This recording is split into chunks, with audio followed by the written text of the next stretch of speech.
Alright guys, Assalamu alaikum, and I hope you all are doing great. Now, I just wanted to make a quick video regarding Muslim women and makeup. It seems like Muslim women are judged more by their appearances than anything else. She might not be praying 5 times a day. She might be the biggest backbiter and gossiper ever, which I believe 90% of the females are. But that's not really of concern as long as she's doing hijab, isn't it? It's just so ironic that we try to perfect others in cases which fall into the doubtful category and leave behind the most important matters which ought to be actually considered. And one such case is, in fact, makeup.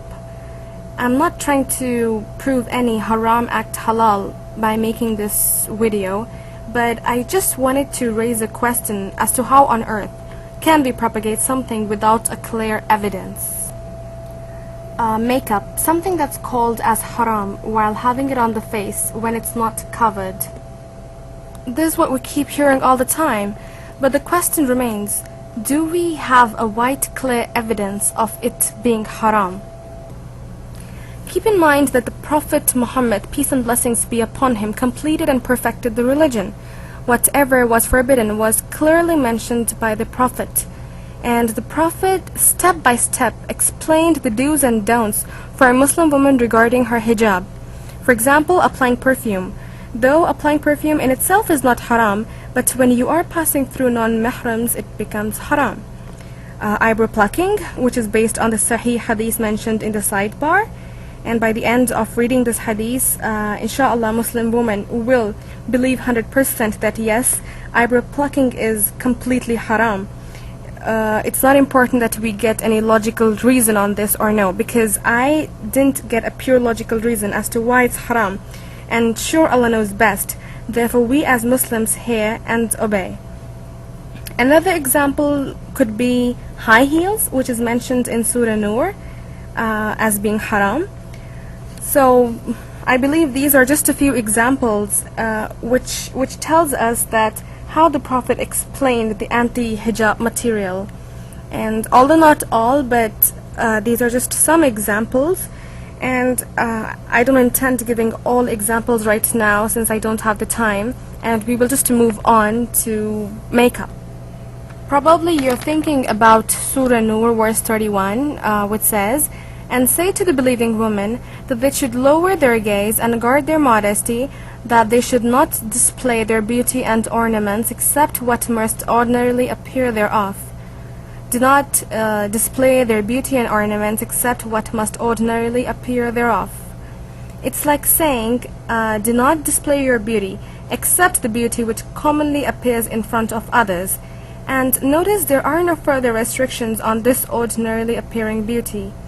Now, scholars have different opinions on this, and if you are of the opinion that face and hands should be covered, then this video is not made for you.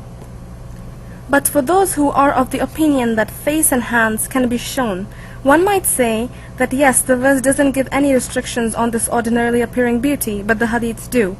And if that's really the case, then without a doubt makeup is completely haram. But if we move on to the hadiths and try to find where the Prophet banned makeup, nowhere do I find the Prophet passing any remarks on makeup.